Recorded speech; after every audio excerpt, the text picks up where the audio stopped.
Lux et Tenebra. Crônicas de Christian.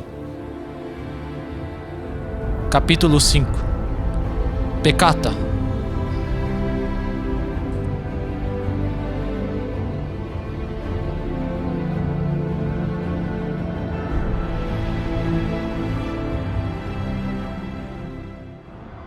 O que Christian não sabia era que seu pequeno confronto com as bestas o colocaria sob os olhos vigilantes do exército dos corruptos.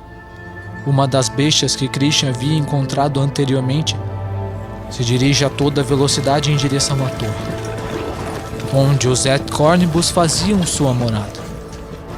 Sua velocidade era gigantesca, assim como uma chita, e já se aproximava da região da torre. Operis Tenebris parecia rejeitar toda a vida. O solo, as plantas, tudo estava seco ao redor da torre. E esse domínio de morte e aridez parecia estar em constante expansão. Com sua velocidade constante, logo, aos olhos da besta, uma gigantesca torre surge ao longe. E à sua frente parecia haver uma espécie de cidade que levantava-se ao redor da torre, fazendo-a ficar no centro da cidade. A cidade possuía muitos edifícios refinados que pareciam ostentar a riqueza daqueles que residiam ali. Seu nome era Peccata. Chegando a uma grande muralha, cheia de belas decorações, que cercava a cidade e que tornava a cidade ainda mais atraente, a besta encontra-se diante de grandes portões dourados. Os portões, que pareciam ser feitos de ouro, cheios de belas gravuras entalhadas, abriram-se permitindo que a besta entrasse. Adentrando a cidade e passando por outros de sua espécie que guardavam os portões, a besta se dirige às ruas movimentadas da cidade. Nela andavam vires sanguíneos que caminhavam, geralmente seguidos de bestas que agiam como seus guardas pessoais. As bestas a quem eram dadas as funções de guardas geralmente guardavam estabelecimentos e portões dentro da cidade. Além disso, podia-se ver também alguns mortos dispersos, dos quais eram usados como escravos para o trabalho pesado. A maioria dos mortos não tinha permissão para permanecer na cidade e geralmente só eram convocados quando necessários, em casos de guerra ou grandes expansões, já que os vires sanguíneos os desprezavam e tinham repulsa por eles. Alguns só eram mantidos ali devido à sua utilidade ao alto escalão como mão de obra escrava. Chegando ao seu destino, a besta para diante de uma grande mansão luxuosa que ficava na região mais central da cidade. Morar próximo à localização da torre era um grande símbolo de honra entre o alto escalão do exército corrupto. E geralmente, quanto mais próxima sua residência da região central, maiores deveriam ser as riquezas e o status possuídos pelos mesmos residentes. Chegando ao portão da mansão, a besta se dirige a outra de sua espécie que guardava o portão. "Preciso falar com o mestre, são assuntos urgentes." Sua voz soava como um rosnado que dava calafrios naqueles que a ouviam. A besta que guardava o portão fixou seus olhos nos dele, farejou o ar e, parecendo reconhecer seu cheiro, disse em uma voz semelhante: "Entre."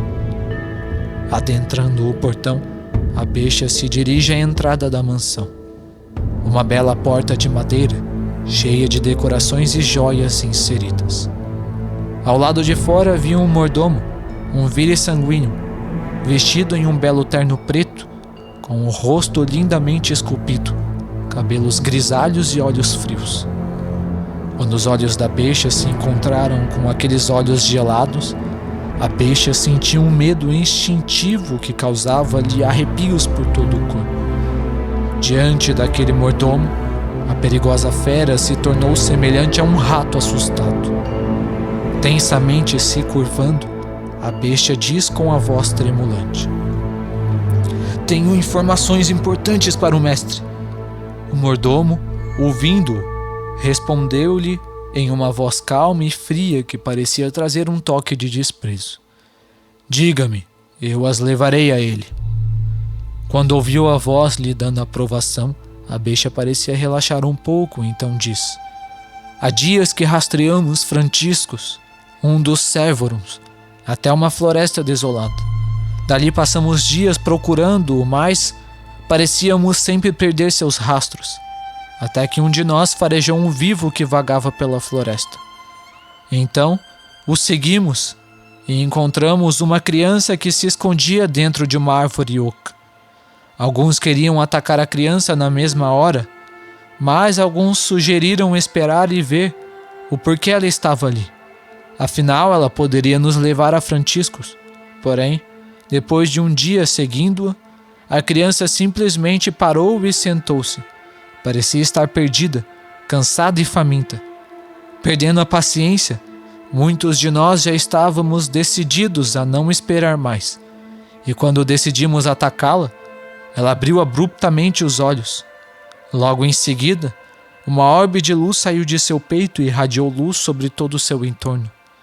Quando a luz nos tocou, dissipou nossos disfarces e nos causou uma dor terrível. Naquele momento, tudo o que poderíamos fazer era correr na direção oposta. Interrompendo-o, o mordomo falou: você está dizendo que uma criança conseguiu espantar uma alcateia de bestas? Você espera que o Senhor acredite em suas desculpas? Apressadamente a bestia diz: não, eu não estou mentindo, você tem que acreditar em mim. A criança... Sim, lembrei. Antes de ele abrir os olhos, lembro-me de tê-lo ouvido pronunciar palavras incompreensíveis aos meus ouvidos. Não sei porquê, mas quando o ouvi falar naquela linguagem, tive a impressão de que não era ele quem falava. Também senti como se a origem daquela língua não fosse humana. Não sei de onde o garoto tirou aquilo, nem como ele soube que o estávamos perseguindo. Mas no momento em que aquela luz me tocou, meus instintos me diziam que a luz emitida daquele orbe era mais poderosa do que qualquer erudito que eu tenha visto até então. Foi a luz mais poderosa que vi desde o aparecimento de Verbum e Album. Ouvindo suas palavras, os olhos do vírus sanguíneo se arregalam ligeiramente em surpresa. Mas logo, ele volta à sua frieza anterior. Pode ir, eu transmitirei as palavras ao Senhor. Por enquanto, continuem somente rastreando o garoto. Se o Senhor der mais ordens, enviarei um mensageiro. Sim! Então a besta apressadamente retira-se de lá.